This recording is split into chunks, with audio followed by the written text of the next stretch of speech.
Welcome to the Unitarian Universalist Church of the Brazos Valley, UUCBV, or Brazos UU for short. My name is John Ivy, and I'm serving as your worship assistant today. I come to this church because I find inspiration and support to recognize injustice and work for a better world, alongside friends who share my values. We are a welcoming congregation, which means we celebrate and welcome all people of diverse sexual orientations and gender identities. We also strive to welcome people across diversities of race, age, ability, immigration status, and belief. So whoever you are, wherever you have come from, wherever you are on life's journey, you are welcome here. We encourage everyone to visit our website, brazos-uu.org. During this time of pandemic for the past year, and in the midst of our planned building project, the website and our weekly services are our church home. If you might wish to contribute your musical talents, if you have a great story to share about your life's journey, or if you have a passion for social justice, we would love to hear from you. If you are interested in getting involved, you can find opportunities on our website. To learn more about our community and what is happening, you can join our email list and our monthly newsletter. And you can also find us on social media by searching for UUCBV. Our service today by our minister, the Reverend Christian Schmidt, is about our journey's end.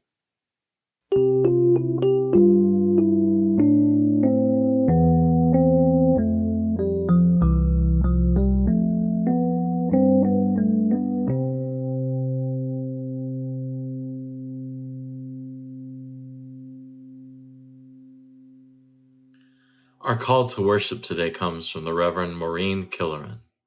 She writes, "Open your hearts, my friends, and let yourself feel the reality of absence.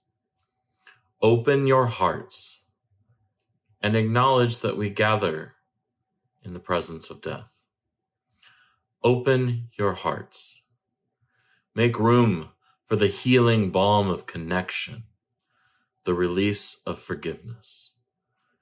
No matter what pain dwells within your spirit, or how fragile the hope that struggles to be born, there is a place for you here in life's holy circle of compassion and love."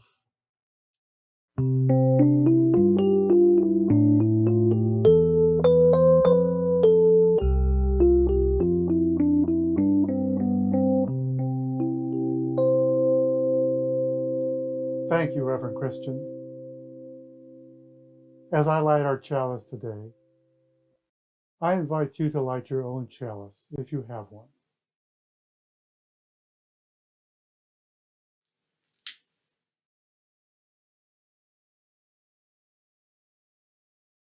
Please say our chalice lighting words with me. We light the chalice, the symbol of our Unitarian Universalist faith, as a beacon of hope for all who seek justice, dignity, and compassion, and in celebration of the life of truth and meaning we share together.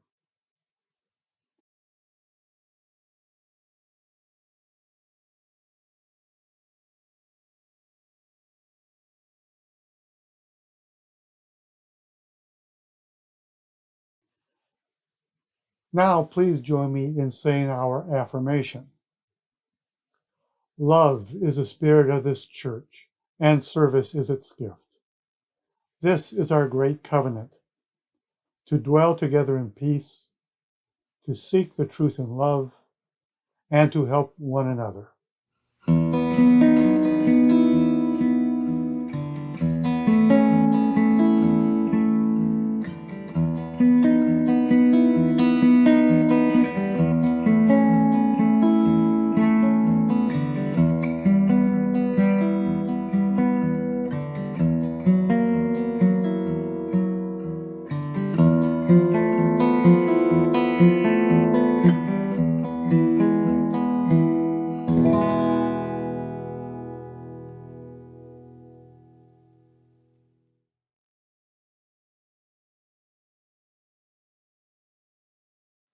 Hi, my name is Gay Webb. Currently, I'm the president of our congregation. We conduct a stewardship drive every year to ask you to consider how much you will contribute financially to our congregation for the next fiscal year, beginning June 1st. As a reminder, each UU congregation is self-sustaining. That means we exist because of your contributions. Your gifts are needed to fulfill our mission of making meaning, making connections, and making a difference. To be the oasis for our members and a beacon for those who haven't discovered us yet. Church members received an e-cast Friday sharing the news about this year's drive and information on how to make your pledge online via our website or with the paper form you receive in the mail. We ask that you submit your pledge by April the 8th. As you consider the right amount for your financial commitment, we encourage you to reflect on how Unitarian Universalism in general, and Brazos UU in particular, has impacted your life. For me, if it weren't for Unitarian Universalism, I would not be the person I am today. As the daughter of a Southern Baptist minister, I was encouraged, well, really, I was expected to live in the ways of the teachings of the Bible. I had little problems with that. Do unto others what you would have done unto you. Love thy neighbor as thyself. Do good in the world. All the scriptures that encourage us to take care of one another in the earth, the ones that say that God is love and love is God. I had no problems with that. But I did have trouble believing that God would condemn any of us to eternal hell, especially those who are different than. I begin questioning, why is it okay not to welcome Blacks and people of congregation into our Baptist church? Why is it okay not to welcome gays or trans people into our faith communities? Why is it okay to label them and treat them as if they were murderers? Yeah, I actually heard that from the pulpit. Why is it okay to disown your own child because they are not normal? Why is it okay to tell a woman how she needs to live and what to do with her own body? Why should we live right on this earth in fear of going to hell instead of going to heaven when we die? Shouldn't we love and expect everyone even or maybe because they are not like us? Shouldn't we live in a way that creates heaven here on earth to love all of God's creations? As an adult, I left the church of my childhood. It was not until my mid-40s that I discovered Unitarian Universalism through one of my lesbian employees, who eventually became one of my best friends. This is the faith that encourages me to accept and love and create heaven on earth, not just for me, but for everyone and for everything. It is the faith that is built on power of love, of acceptance, and of belonging. This faith and the congregations that I have been blessed to be a member of have been and continue to be instrumental in my spiritual growth, my professional growth, and my emotional and relational growth. As a UU, I am encouraged and supported as I strive to become my best self. Unitarian Universalism is the foundation on which I live my life. I invite you to share your stories of how Unitarian Universalism and Brazos UU have impacted your lives.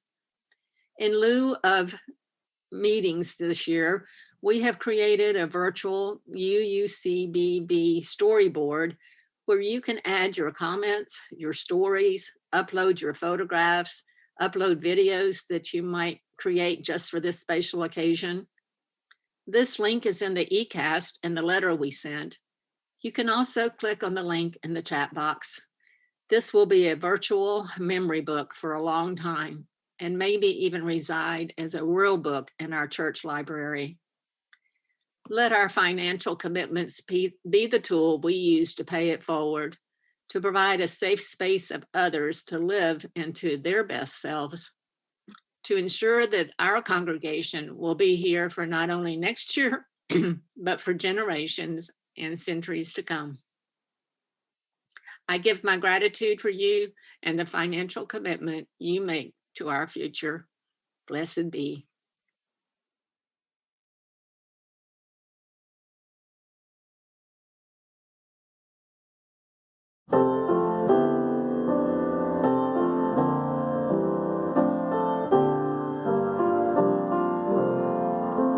Lady of the seasons, laughter in the summer's warmth be near. When the winter follows after, teach our spirits not to fear. Hold us in your steady mercy, Lady of the turning year.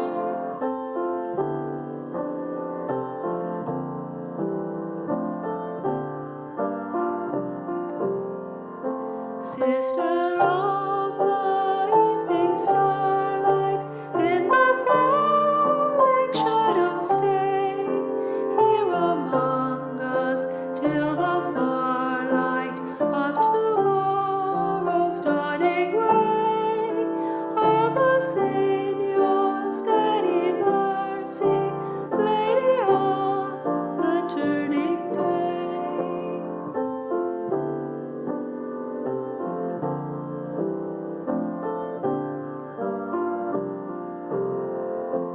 Mother of the generations, in whose love all life is worth, everlasting celebrations bring our labor safe to birth. Hold us in your steady mercy, Lady of the turning earth.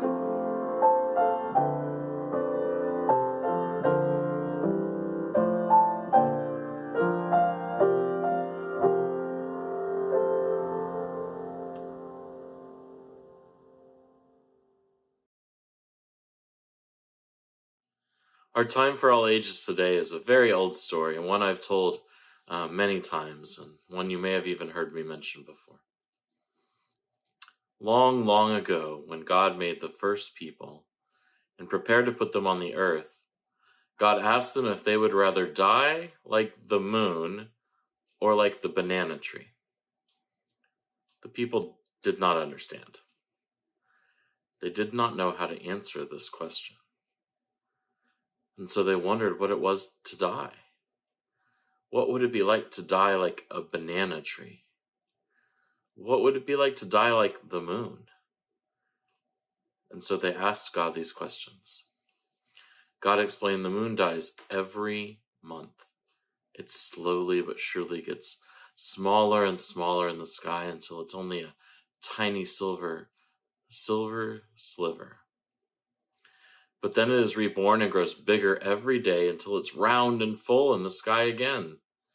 And every month it's the same. The moon grows smaller and then bigger in just the same way over and over again forever. The people thought about this. They weren't sure they liked the idea of getting smaller and smaller until they died, but it was reassuring to think they would always be born again. What would it be like to die like the banana tree? The people asked. God answered, the banana tree must die. It will never come back. But first it puts out green shoots that grow up to be a new banana tree. Before dying, the banana tree helps to create a new life. Now, which one will you choose? The people considered this for a very long time. Which should they choose? Which one might you choose? And so they talked about it all night long, looking into the sky to watch the moon, which was beautiful and full this night. If they chose the moon, they would never die, but life might get boring and lonely too. They would only ever have each other for company. There would be no one else. If they chose the banana tree, they would have children to love, but in time, they would grow old and die. Finally, they decided. They would rather experience the joy and miracle of bringing new life into the world, even if it meant they would not be reborn like the moon. They told God they would rather die like the banana tree. And so it was that the first people chose love. They had many children, and their children had many children. Their children filled their hearts and lives with love and joy for all the days of their lives. And finally, when those first people were very old, the time came for them to return to the earth, never to come back, just as the banana tree does when it dies. Since that time, all humans must die and make room for new life to grow.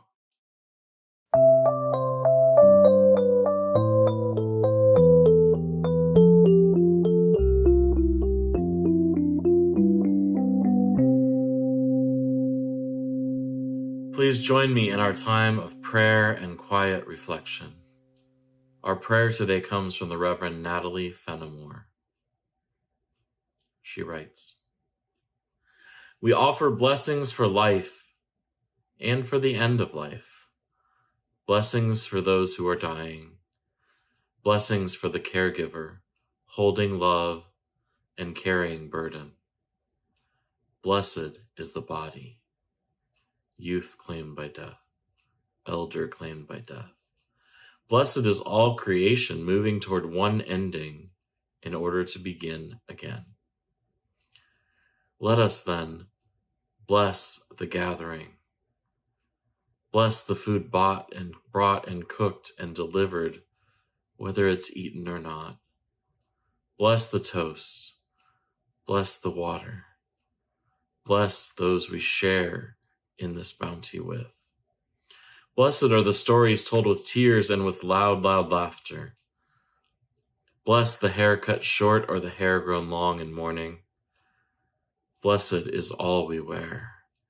Blessed is the showing of pain and the celebration of life. Bless the ashes, bless the dust, bless the grave digger. Bless the dirt and the feel of it in the hands.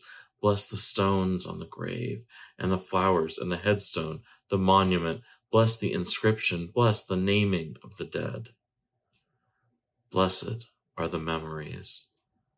Bless those who feel hurt and hate, anger and sorrow, fear and confusion, compassion and love. Blessings to our knowings of death. May all be blessed. May all be held. Blessings on life's journey. Please join me in a time of quiet reflection.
Amen.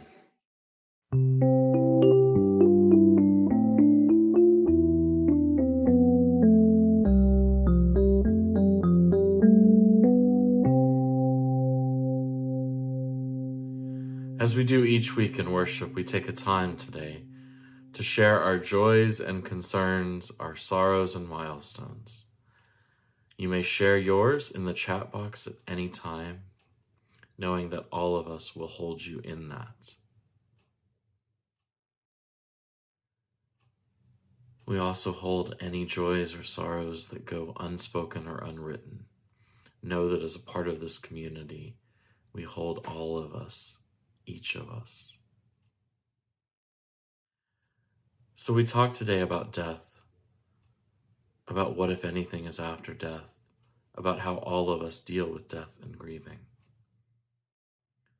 I note with sorrow that it's more than a year now that this pandemic has been raging across the planet. In our country, in the United States, more than 500,000 people, or about 1 every single minute of the last year, have died of this virus, as have millions more around the world. We lift up those who have died, also those struggling with the effects of the coronavirus, with those in hospital, with those suffering many, many months after having the virus, with all of those who are their friends and family and caretakers, all of those who are on the front lines working to keep our society running while this virus rages, with all of those who are busy getting injections of vaccine into people so that we might be once again safer.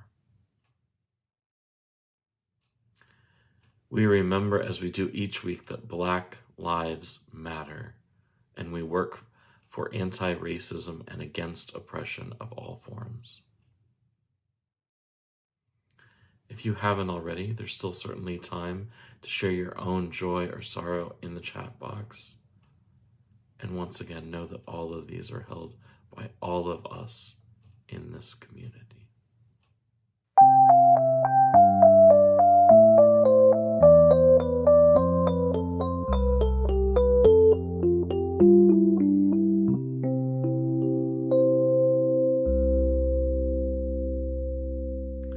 Our reading today is by the Reverend Elia Kemler. It's titled, Love Does Not Disappear. She writes, in the 18 years I've served as minister of my small town congregation, I've led 96 memorial services, most for people I have loved. I didn't realize how much the deaths would hurt. The longer I stay, the deeper I love, and the more I grieve. This seems so obvious, but I was surprised by it. Another surprise has been how our beloved dead seem to make themselves known, how they seem to linger with us for a little while. Once after a memorial service, everyone left the church and gathered on the sidewalk in the sunlight of a still summer afternoon. As we stood there, a huge gust of wind blew down the street. We could see it coming almost like a tumbleweed. For maybe 5 seconds, the wind was all around us and over us. We turned and watched the gust blow down the street, and then it was completely still again. There she goes, someone said. Another time I was about to lead the memorial service for a man who shared a love of butterflies with his wife. Their home was filled with images of butterflies, and we had put a photo of one on the program. As I stood at the church door, a huge orange and black butterfly flew near. It circled me 3 times, above my head, around my shoulders, at my knees, and then flew away. When I told his wife about it, she nodded. Butterflies have been all around me since he died, she said. Last spring, a beloved elder died who believed he would be reincarnated as a red-tailed hawk. I told the congregation about his death at Sunday morning services. I had taped a picture of a red-tailed hawk on the front pew where he always sat. Several people told me, as I was making the announcement, they were looking out the sanctuary windows and saw a large hawk soaring above the church. Over the years, I've heard many stories about dragonflies and rainbows and love songs coming on the radio at just the right moment. Maybe it's just coincidence. Maybe we're looking for signs, so we find them.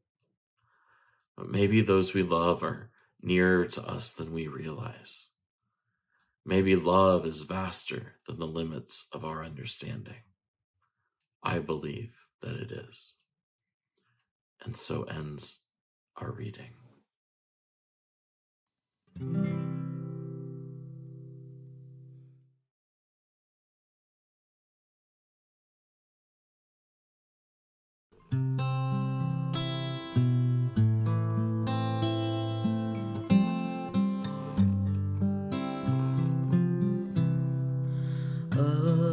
Abide with me. Fast falls the eventide. The darkness deepens. Still with me abide. When other helpers fail and comforts flee, help of the helpless, oh, abide with me. Swift to its close, ebbs out life's little day. Earth's joys grow dim, its glories pass away. Change and decay in all around I see. O thou who changes not, abide with me. We need each other every passing hour. Channels of grace and life affirming power. Faithful companions, share this path with me. Through all our fears and hopes, abide with me.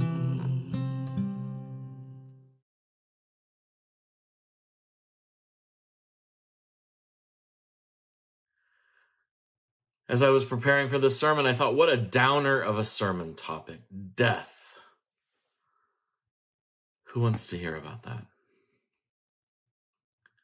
But I shouldn't assume. None of you has actually said anything negative to me about this topic that's been publicized for some weeks now. And so let's talk about death, because we talk enough about life, for sure. We're a lively bunch, and we talk about the lives we want to lead, how we're moving forward into a bold new era of this congregation's existence, about life and love and all of these things. So why not death? It's as natural a part of that as anything. It's one of those big questions, after all. One of the questions is, what if anything happens to us when our journey is over? That is, when we die. Now, Unitarian Universalists have a lot of different thoughts about this. I know that will surprise you, that UUs have different ideas about, well, anything, right? 3 UUs, 4 opinions. That's the old joke. Now, historically, Unitarians and Universalists and Unitarian Universalists have had some pretty deep discussions about this. At different times in our tradition's history, it's had a very important place in our theology. And so what are we to do with this in today's world? Especially in today's pandemic world. I think it's especially important for us to talk about this. How do we cope with the loss of 500,000 people just in our country, much less the millions around the world, from this virus that none of us knew anything about 18 months ago? Well, to death. Let me first share a story, actually, and it's a story with particular resonance here in this congregation because it comes from this congregation. This was some 15 years ago. I was a first-time religious education teacher. I was assigned, I think I even volunteered actually, to teach the junior high and high school age class. We met in one of those back classrooms in the other buildings at our previous location. And so it was me and another co-teacher. I was 26 years old, give or take, maybe 25. My co-teacher was 24, and so I think added up with the ages of the children in our care, the youth in our care, I should say. This might have been one of the youngest Unitarian Universalist classrooms of all time. Now, our curriculum, which you can still find, though you have to look a little bit, was about heretics. The title, which I had to look up in order to remember properly, was Heresy Apparent. It's written by a UU minister named Jeff Liebman. Yes, our tradition has a long and mostly quite proud tradition of heresy. The Greek root of that word heresy means choice. In other words, if you take a theological position and a lot of people come with you, then you are the mainstream or orthodox position. If instead, like us, you take a theological position and not that many people agree with you, well, then you're a heretic. So we have historically over and over been the takers of unpopular positions, and sometimes the rest of the world, or a big chunk of it anyway, has caught up to us later. Women's ordination, though some denominations are still struggling with it, has come quite a long way, and we were one of the early adopters of it. Our early pro-same-sex marriage, position is another. It's now shared by most Americans. Our belief in universal salvation is now widely believed among mainstream Christians, though not all by any means. And lest we get too self-satisfied, we, or a lot of us anyway, our forebears, once supported eugenics, among other awful things. Some of the radical positions we've taken have proved to be pretty bad. But heresy, for good or bad, is kind of our thing. At a meeting in the 1960s during the great Catholic reforms that are now referred to as Vatican II, the UUA president, Dana Greeley, was one of many observers from other religious traditions. Now, he met the Pope briefly during these, and John the 23rd had a good joke for him. He said to Dana Greeley, "Ah, yes, Unitarian Universalism, I've heard of this. You've made a religion out of all our heresies." There's a lot of truth to that. So universal salvation, one of our most famous heresies, though UUs today take a broad array of positions on issues like salvation, and whether that means anything or matters at all, and the whole matter of anything after this life, this was a deeply held and very controversial view that our Universalist forebears took. They said that all people would be redeemed and restored into right relationship with God, ultimately. Might take a little while, but it would happen. Now, this stood in stark contrast to their Calvinist counterparts, who said that very few people would ever be welcomed into heaven or gain salvation. And so this is not, as I often hear said now, because Universalists thought that humans were particularly good. They did not. But rather, they thought God was so good that God wouldn't want anyone to suffer forever, no matter how awful their sins or failings. And so Universalists preach the gospel of universal salvation, which is their great heresy. And this is another of those heresies that a lot of people have come around to, by the way, as I mentioned earlier. Many mainstream American Christians believe in universalism, though they might not put it that way. You might remember a book that got quite a bit of attention a few years ago called Love Wins by the evangelical preacher Rob Bell, in which he essentially made an argument for universal salvation. Most of his evangelical friends stopped talking to him after that, kicked him out of the fold.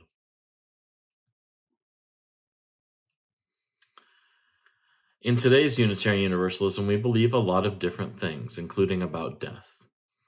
But we do agree on some things, that human life, all human life, matters and is infinitely precious. Death is something we approach with sadness, yes, for what we lose, but also with the knowledge that is something all of us will face at some point, and that is natural a part of the life cycle as any other. I think of the losses in my own life, my mother who died several years ago, and whom I think of every day and miss so much. I was preaching at another church some time ago and admitted that I was deeply uncertain about something. A man approached me after and said, "Don't ever do that. People need to know their ministers are certain and strong of belief," and I just could not disagree more. It's been among the great challenges of my life to admit that there are times when I don't know something. So let me confess, I don't know if there's anything after this life, but I know that our legacies, for good or ill, live on after us. I think of those gones whose lives still deeply inform mine, those I love and miss greatly, even years, decades even after their death. I know that the physical matter that our bodies are composed of will go on too, recycled back into the earth and all that lives upon it. But back to that class in the back of this church. And to 5 teenage girls, some of whose families are here today, we were talking about this notion of universal salvation as one of those great heresies for which the curriculum was named. Now, I had a thought. Rather than just read this to them or even start a discussion, the sort of thing we often did in class, I didn't think it was likely they would jump in with as much gusto as I might to a discussion about salvation and the afterlife. Why not have an activity to get things going? And so here was my idea.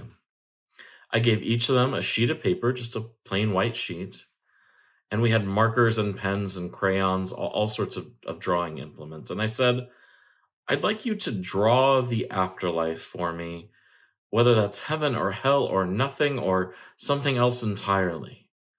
Draw me something to show me what you think, or what you believe, or what you wonder.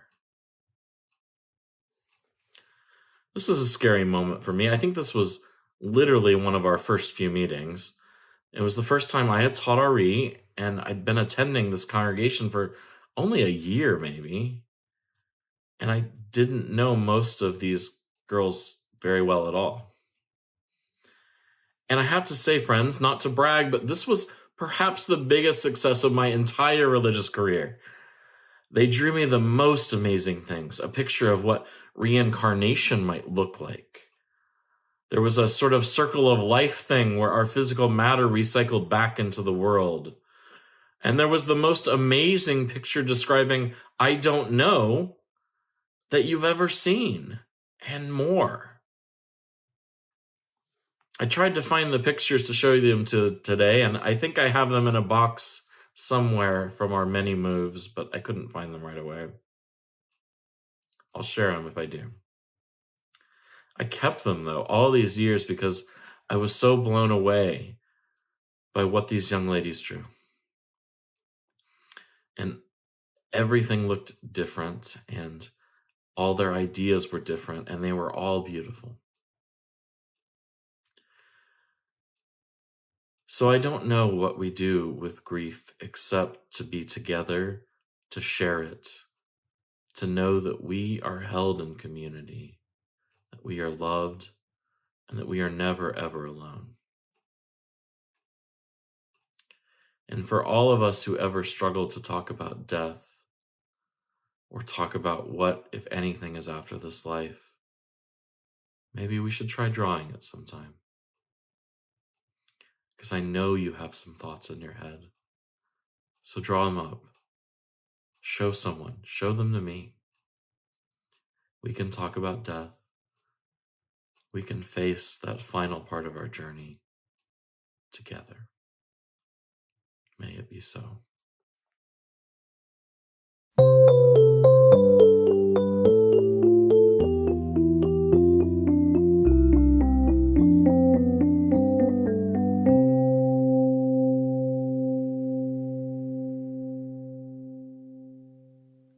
If we were having worship service in person today, this is the time when we would pass the basket.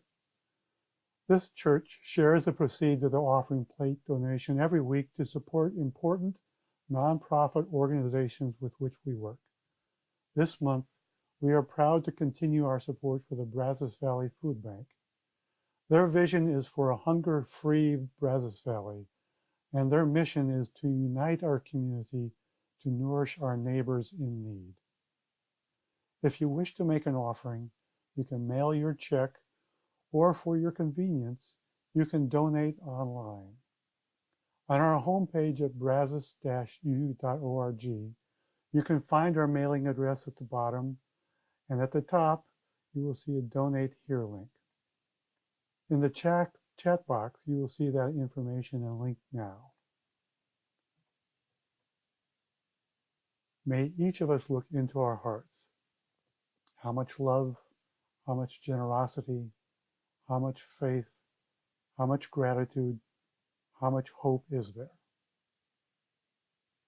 We give thanks for these gifts we have given, for those we receive, and for each other.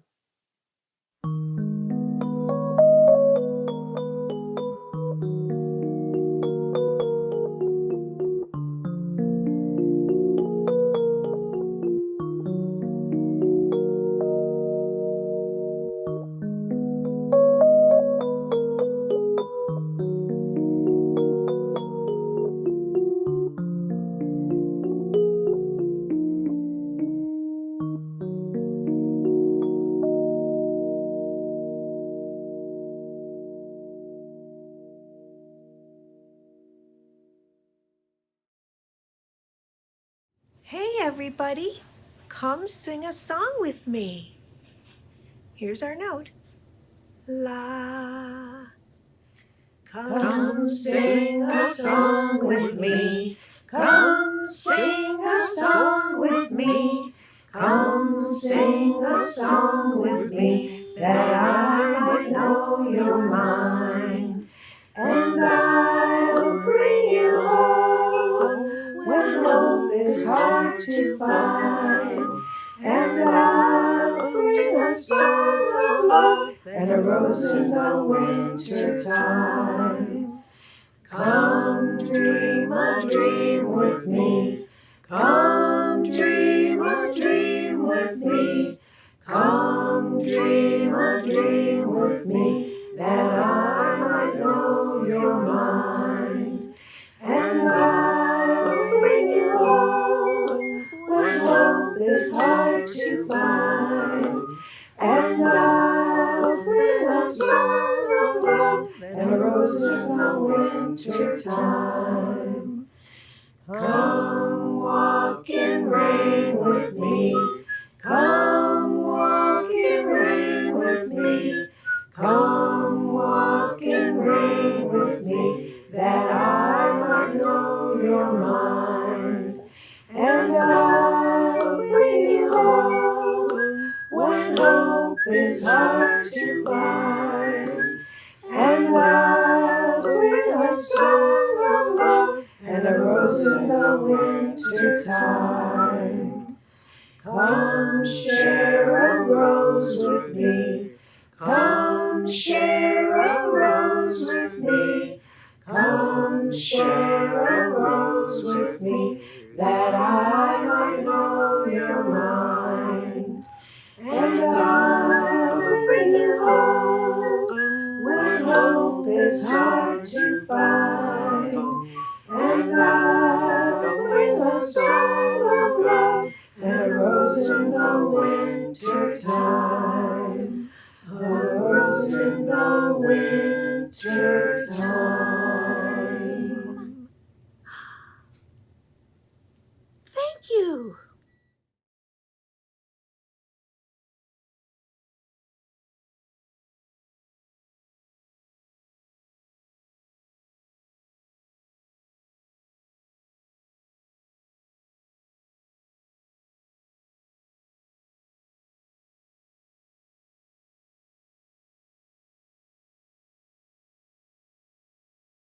Now please join me in extinguishing the chalice. We extinguish this flame, but not the light of truth, the warmth of community, or the fire of commitment. These we carry in our hearts until we gather together again.